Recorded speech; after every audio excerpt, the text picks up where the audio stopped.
سب سے پہلے تو ہمیں یہ دیکھنا پڑے گا کہ بات کہاں سے شروع کی جائے. چونکہ بڑی ہیزیٹیشن ہوتی ہے، بہت ہچکچاہٹ ہوتی ہے، بڑی مشکل ہوتی ہے اس ایسی ایمبیرسنگ سچویشن میں دل میں بات رکھنا، رنجیدہ رہنا، غصہ کرتے رہنا اور سڑتے کٹتے رہنا بہت آسان لگتا ہے. خاموشی میں عافیت لگتی ہے. لگتا ہے کہ بات کریں گے تو بہت زیادہ بدمزگی ہوگی، بہت زیادہ فساد ہوگا.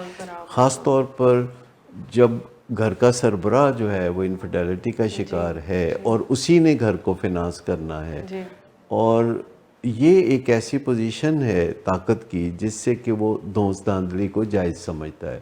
وہ ایک انٹائٹلمنٹ محسوس کرتا ہے. اکثر آپ ایسے لوگوں سے بات کریں تو وہ ہمیشہ آپ کو بتائیں گے کہ میری زندگی میں اتنی محنت ہے، اتنا میں نے کامیابی حاصل کی، اتنا میری وجہ سے دوسرے لوگوں کو فائدہ ہوتا ہے، تو اب اتنا تو میرا حق بنتا ہے، اتنا تو میرا بنتا ہے. اتنا تو میرا تو یہ ایک اپنے ذہن میں کہانیاں بناتے ہیں کہ جو انہیں سوٹ کرتی ہے، اور ایک کہانی وہ اپنے ذہن میں بناتے ہیں جس میں کہ وہ اپنے آپ کو کسی طرح ہیرو ثابت کرنا چاہتے ہیں، اور دوسرے لوگ جو ان کی راہ میں روڑے اٹکاتے ہیں ان کو وہ ولن ثابت کرنا چاہتے ہیں. اور یہ چونکہ کہانیاں بنانا انسان کے لیے بہت آسان ہے، یہ صلاحیت انسانوں کے اندر ہوتی ہے، تو وہ کہانیاں بے دریغ بناتے ہیں.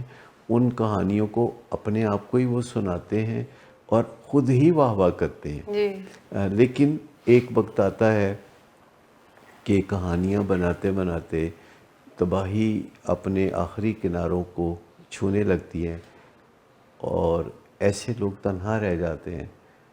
اور پھر جب انہیں کوئی کھٹکا سا بھی ہوتا ہے تو وہ پوچھتے ہیں کون ہے، اور پھر خود ہی اپنے آپ کو بتاتے ہیں کہ میں ہوں.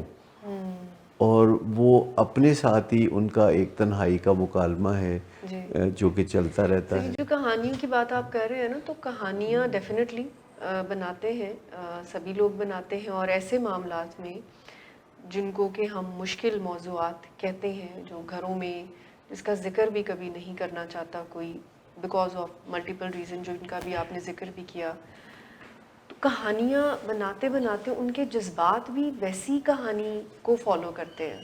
حقائق کیا ہیں اصل میں شاید بعد اس میں پہ. ان کو لگتا نہیں کہ یہ کہانی ہے، یس، ان کو وہ 100% سچائی اور حقیقت پر مبنی بات نظر آنے آتی لگتی ہے. ٹرو.